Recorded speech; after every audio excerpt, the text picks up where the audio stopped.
just like introducing you guys first of all with the Nltk package. So it is a package that is from a long time has been used for NLP, and it's quite a familiar package. Many of you would be already knowing this package. If not, then it's quite simple to practice and learn, and that's what this workshop is for. So installing this is quite straightforward, just like any Python packages. You just have to do a pip install Nltk on your command line on the system that you are working. And once you are like ready to go for the program, you just have to import the Nltk package. And after that, you have to run this Nltk download command on your console again. So that will also then download some additional packages that we will see in the workshop. That what all exactly are these packages. So basically, like there are different aspects of NLP, the pre-processing steps, one being tokenization, then going ahead, stemming, lemmatization. All these are the basic preliminary pre-processing steps. And we will be going in detail in the subsequent weeks. For example, tokenization, you guys will be introduced in detail in the next week. I think so, yeah, in the next week. So we'll be seeing this in the notebook demo as well, that there's a text object, how this text is used to tokenize. Tokenizing is basically dividing the entire text into words, into characters.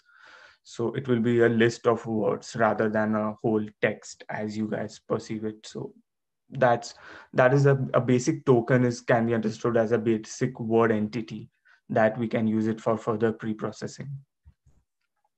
Stemming is like, for example, this example is self-explanatory. If you give in a word, English word, or a word from any language, it will just return you the root word. So there are different packages for stemming as well. One of them is like from Nltk. And if you import stemmer, then from Nltk, then you can use stemmer.stem, and then it will return the root word of that particular word. Now, the problem with Nltk comes is that there are some words that it returns the root, which does not belong to the dictionary. That is, it is not actually an English word. So for that comes lemmatizing. So lemmatizing, to its furthest extent, makes sure that the root word that it returns exists in the dictionary. That is, it is actually a word. So for example, beliefs, then it will return belief. Belief is the actual root word. Then there is something known as stop words, which I will introduce you in the demo. So I will go through that in detail. So yes, switching to the notebook. You guys can follow along. If you have the notebook with along with you, you guys can just open your notebook or see on my screen, whichever way works best for you. So, yes. So as I told that first you have to install Nltk and then import Nltk. So I'm doing this in a notebook format, as I will be showing you some graphs and analysis. So it becomes much more convenient to show in a notebook format. It's kind of more interactive. Okay. Is this size sufficient to you guys, by the way?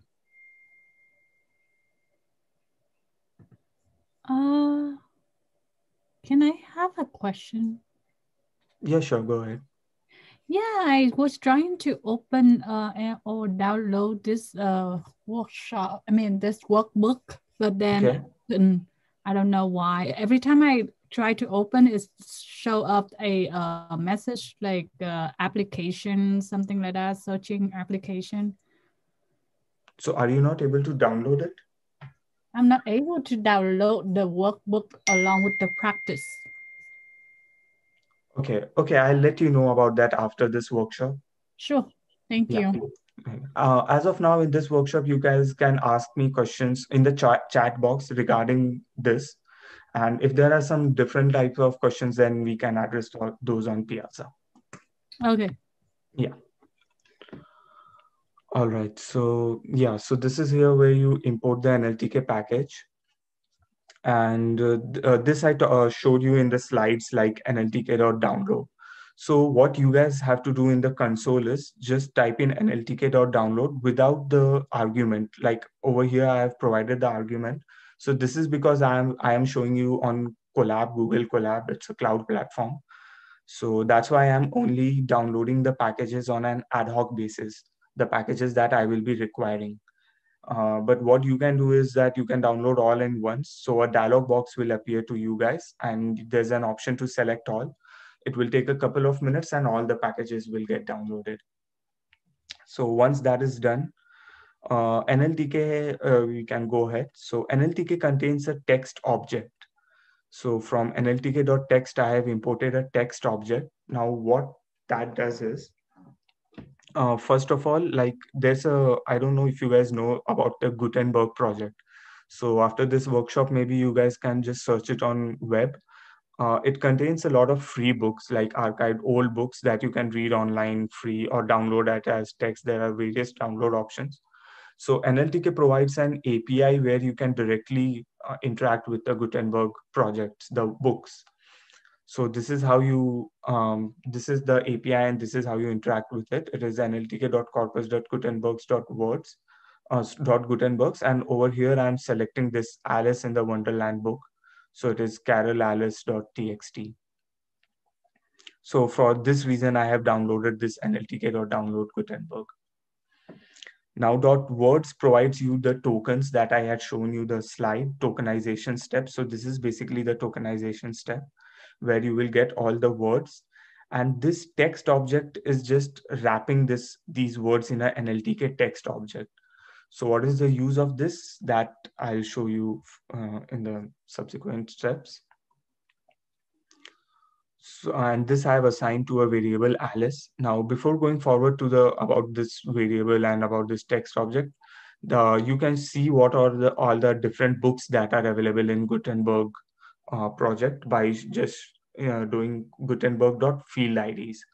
So these are the different books. Like you guys can choose any book that you want. If you guys are interested in Bible, instead of Alice, you have to just put the Bible text. We have chosen the carolalice.txt.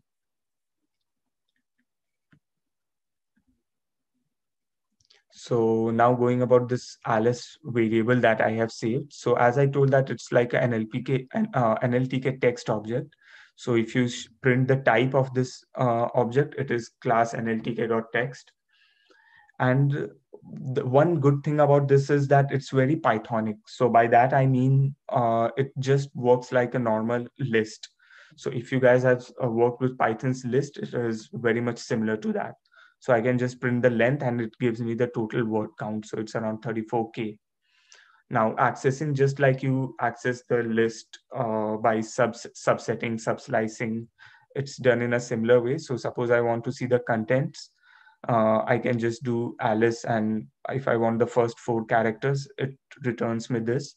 If you want to see the entire list, I just remove 4 from here, put a colon. It will give you from start to end. So I have not done this because it will populate my entire screen. So that's why I just, for an example, shown you the first 4 words. So it's in bracket, Alice. That would be the heading of the book maybe. So this is it. Now, there are many different things that you can do. For example, a unique word count. So this returned you the total word count. So as I said, it's very much similar to a Python list. Just put set operation over the list, and it will give you the unique words in a set. Similarly, you can do the count on how many times a specific word occurs.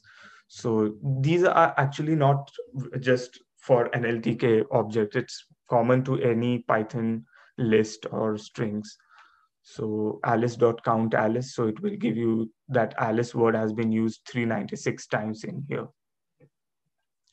Now we can check in something that is more specific to NLP, more specific to NLTK package.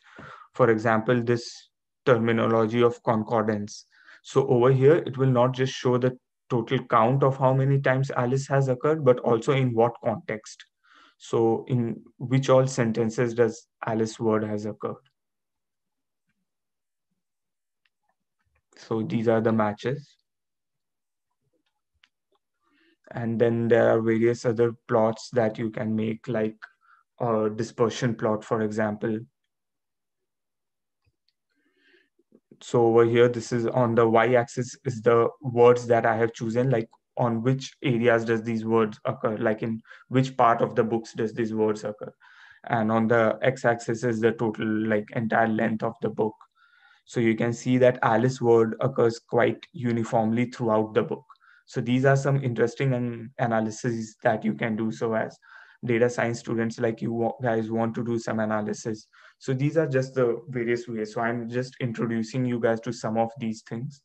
So it will get easier for you to head start on this. For example, the word rabbit, it occurs in some parts in the beginning, then at the end. The queen, if you guys have read the book, then the queen character enters maybe from around half of the book. So you can see that this occurs after the midpoint. So these are some interesting plots that you can make. And that is the reason why I did a wrapping around the NLTK text. As I mentioned here, I have wrapped it around text object. So this text object supports many plots. For example, this concordance thing, this plot that I just showed you. So it becomes convenient if you are using that text object, NLTK text object. Now, one interesting thing is the frequency distribution. Like, what is the frequency of each word that occurs in the text? That's quite interesting, right? Like, if you want to see the frequency of the entire corpus of the text that you are analyzing. So NLTK dot FREQ dist stands for frequency distribution, and you pass in the text object, and so we stored it in the fdist variable. And now if you print it, it will be kind of a dictionary. I don't know if you guys have dealt with it, but you guys can, after this workshop, deal with the dictionary data structure of Python. So it is basically a hash map, and this fdist variable basically stores this frequency distribution as a dictionary. So one column will be the word, and the next will be the count. So for example, if you want to plot it, we can simply do fdist.plot and the 50 most common words. And here I'm putting cumulative as true. So this is the kind of words that you get, see, quote, the, and these are the respective cumulative counts. If you don't want to have a cumulative count, but a hard count of each word, then you just don't put the cumulative equals to true argument. And you see that the quote is the most important thing in the text. Then comes the, then comes and so on. But from these plots, you guys can realize that it consists some things that is not very useful to us. For example, the punctuation marks. You guys would not be very much interested in the punctuations. So how about we remove the punctuations and then see the frequency distribution, the distribution of the words. So we can do this from, and again, we wrap it around NLTK.frequency distribution, but basically we are using the fdist variable that we have defined earlier. That is this variable. So as I had mentioned, it is a dictionary. You get the key value pairs from a dictionary by this fdist.items. If this syntax is not very familiar to you, you can have a look at how a dictionary is operated in Python. How do you access its key values pairs? So this is the word and frequency that we have fetched from fdist.items. And here we are putting a condition check. That is, the word should be is alpha. Now it is a common Python dot is alpha is a Python inbuilt function for string, whether it that checks that whether that string is alphanumeric. So only if it is alphabetic, then it will be returned and stored in the dictionary, and wrap it around this frequency, this package frequent dist. Again, we are wrapping it around this so that we can do the plot over here. So I have just used a different variable name, that is fdist, but with no punctuation. And I've plotted it. Then you see there are no punctuations on the x-axis. Now, how can you further optimize it? You see that the first word is the, then comes and, to. Now, these are very basic words. These words are what is known as stop words. So as I had shown you in the slide and told you that I'll show you in more detail in the notebook. So These stop words are words that are not very important for analysis. So for example, as I've shown, the I, me, myself. So you can get this from stop words function in Nltk. So again, I have used the nltk.download, but you guys need not do it if you have already downloaded all the packages all in once. So here is how I yes, so here is how I define a variable stopwords, and it is nltk.corpus.stopwords.words, and the language of stopwords should be English because we are dealing with English. There are different languages that are supported in NLTK. So this will provide me with the list of all English stopwords. So there are a lot. So just to give you a zest, I have shown you the first 5 words, and this is how you access, just like a list. So it is I, me, myself, we, these kind of common pronouns and conjunctions like and, the, these all are stopwords which should be included in the list. So you guys could have guessed the logic, what is the motive behind this. So instead of just removing the punctuations from this graph, now I will be removing the stopwords as well. So it's the same syntax that we had dealt earlier.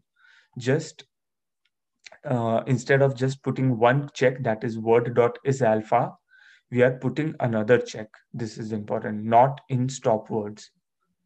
So now in the if clause, we are putting 2 checks that the word should not be in stopwords and it should be isAlpha. That is, it should be alphanumeric. And now again, I store it as a variable of no punctuation and no stopwords. And when I plot this, now this plot will be much more meaningful, as the words won't consist of words like common words. So it contains Alice. Alice is, you can see, in one of the most frequent words.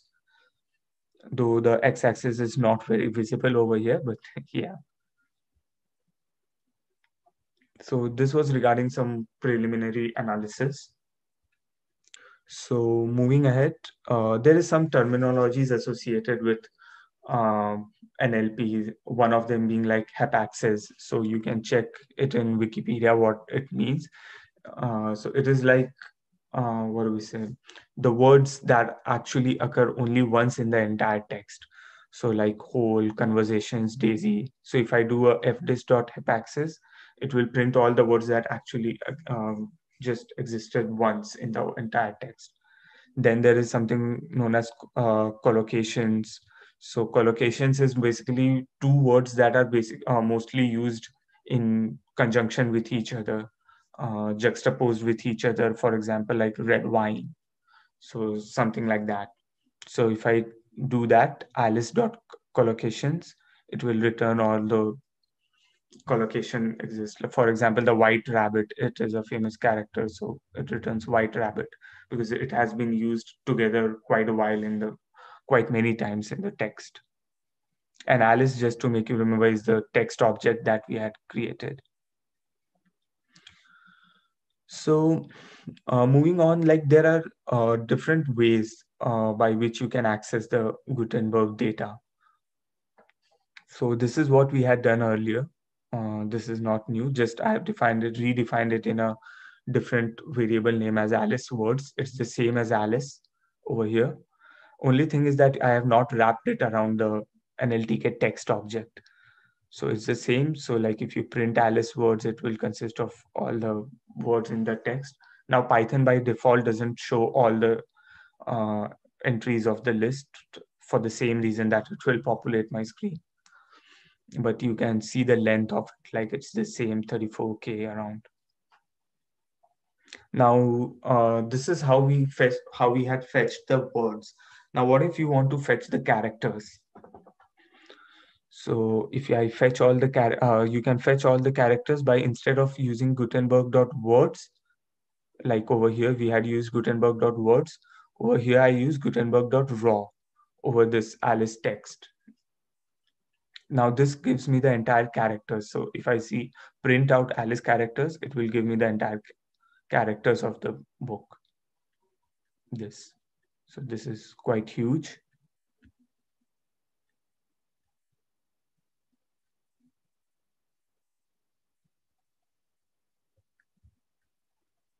Similarly, we got words, we got characters, now come sentences. So just instead of words and raw, you will use cents to get the list of sentences that is in this text. And we define it with another variable as Alice cents. Now, when we got the all this Alice sentences, words, and text, we can do some analysis on it, some preliminary stats on it. For example, suppose I want to get an average word length. So we can get that by total number of characters by total number of words. So that will be average word length, right? So we had stored the total number of characters, all the characters in Alice chars variable. And when I do the length of it, it gives me total number. Similarly for words. And you will see that the average word length is 4. Similarly, we can do average sentence length. That is the total number of words by the total number of sentences in this entire Alice in the Wonderland text. And we get 20 as the average sentence length. So in this cell, I have just used the above 2 lines that I used to calculate word length and sentence length. I've written them in functions. So average word length and return the same as we had calculated over here. I've just generalized it. So for just not for Alice, but for anything that you do, we will give it 2 arguments, the number of characters, the number of words, and it will return the average word length, and similarly for average sentence. So same as above, but just I have more generalized it and written in a function. So why have I done this? I have done so that not just Alice, but as I had mentioned, there are different books that is in Gutenberg. So instead of just the Alice in the Wonderland book, we can iterate over all the field IDs that are there. So I had shown you the field IDs that were different books. So over here, you can see that for field ID in the entire list of field IDs, I collect the number of characters, then I collect the number of words, and I collect the number of sentences, just like we had done previously. For characters raw, for words, we have used words, keyword, and so on. And then I have printed the file ID, the average word length.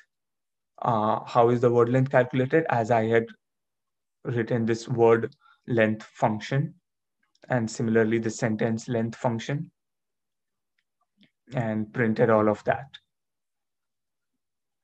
So over here, you can see the first, since it iterated to the first file ID, that is Austin Emma, it contains a word length of 4, average word length, and average sentence length of 24. Similarly, it has done this for all of the field IDs that is available in the project Gutenberg. One interesting thing to note is that you can see that the average word length is 4 for all, but for the sentence length varies.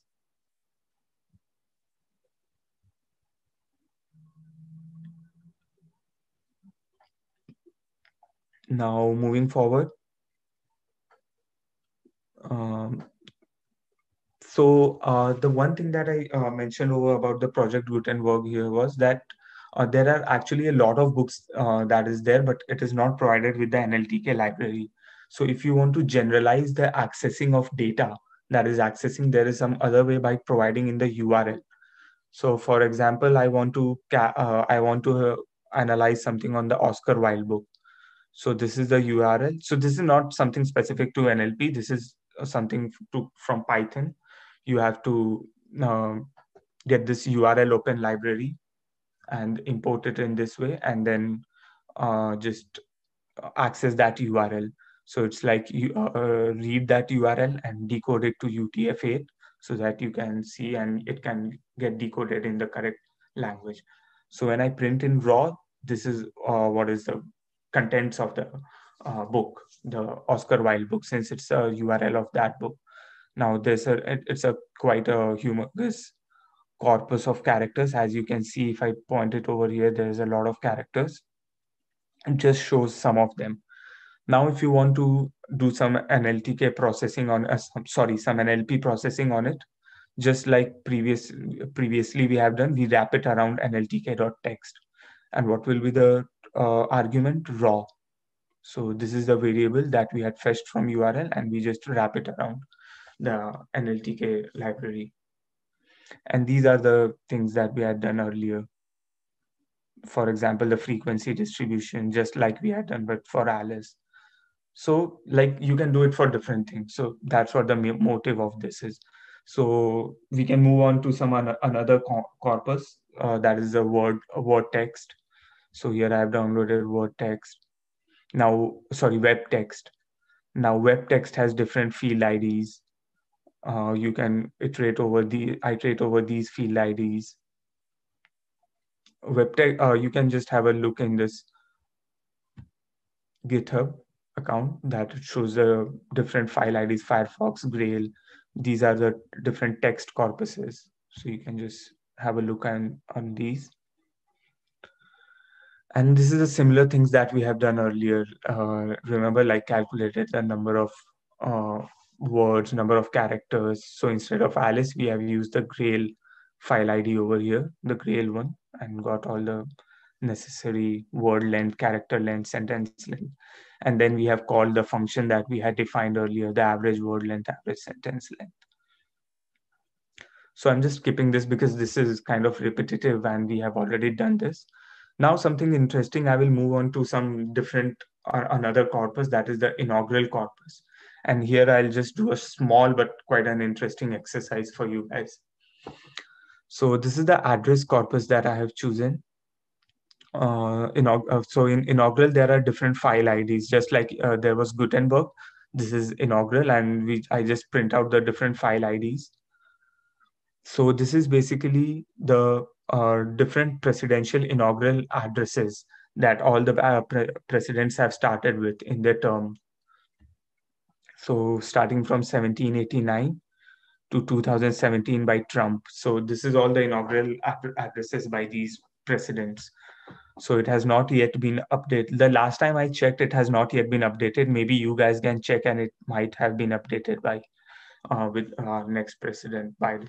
So as of now, it's just Trump, till Trump, 2017. So you can see the format. It's the year followed by the president name.txt. That is the file ID name.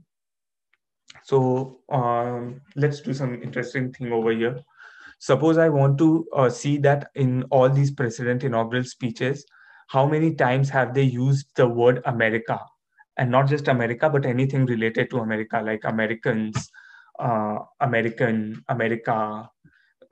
So let's do this analysis. Like in every inaugural speech, how many times this word has been used. So this is quite a nested for loop that we use. So for file ID in inaugural file IDs, so that is, it will iterate through all the file IDs in the outer loop. And here we make an America count. We initialize it with 0. And then there's a nested for loop. For each file ID, we will iterate over the entire words. So here I have done words, like this is all like we have already done that in Alice, right? So this is just an exercise using those things. And for every, and W represents the each word. So here what I do is, if W dot lower, this is just to generalize so that it doesn't misses out America with a capital A. So I have generalized it with W dot lower. Dot starts with is a Python function for any Python string. America. So even if it's American, it will catch that. Even if it's Americans, it will catch that. Only criteria that it should start with America. And if it comes across such a word, the count is incremented to 1. And so on. The variable America count will contain the total count for each file ID. And when it moves on to different file ID, like in the outer for loop, it will refresh it with 0.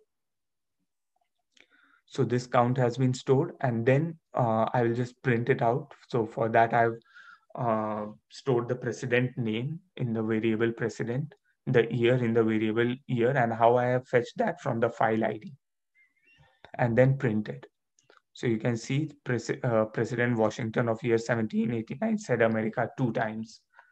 The next, again, the same president said 1 time. But just by looking at this simple exercise, you can see as time progresses, maybe the presidents have become more patriot and they have used America more number of times. And you can see that Trump has said America the maximum number of times, 35 times. So this was quite an interesting yet a very easy analysis, right? Okay, so we are running out of time, so I'll just quickly show you the last exercise. It's just built on the same lines. It's just that as you see that if the corpus is quite large and if you are doing analysis on different conditions, then instead of printing out texts like this, it is more convenient if you can visualize it. And as data scientists, visualization is a very common aid that you will come across in your day-to-day fields. So just it's the same approach that I have done in this exercise. Instead of America, I'm also searching for citizens, that how many times the presidents have used the word citizen and how many times they have used the word America. So just the same, it's just syntaxically a bit different because I'm wrapping it around conditional frequency distribution. That is just like frequency distribution. You guys had used frequency distribution Nltk package. It offers another package called conditional frequency distribution. The condition here being that we will be searching for the words America and citizen. So it accepts a pair of lists. One is the target, which is the conditions, that is America and citizen. And the next is the file ID. So for that particular file, and it's the same for loop that we have written over here. It's just written in a more systemized way. So for the outer loop is the file ID, the inner loop is the words, and similar to that, we get all the words of America and citizens. Starts with the target. There we did America because it was just one word. Here we're doing target because it consists of two words. And we have stored this in a CFD variable, and then we have plotted this. So if you look at this plot closely, it's the blue line represents America and the orange line represents citizen. So you can see that in between, and though the x-axis is not visible, but it is the samples that the different precedents, the different file IDs. So you can see in beginning, in mid, there is a spike of citizen, like this particular precedent has used the word citizens a lot. And even America is respective to Americans, there's a spike. And you can see that in the end, like Trump had used the word America a lot. So there's another spike over here.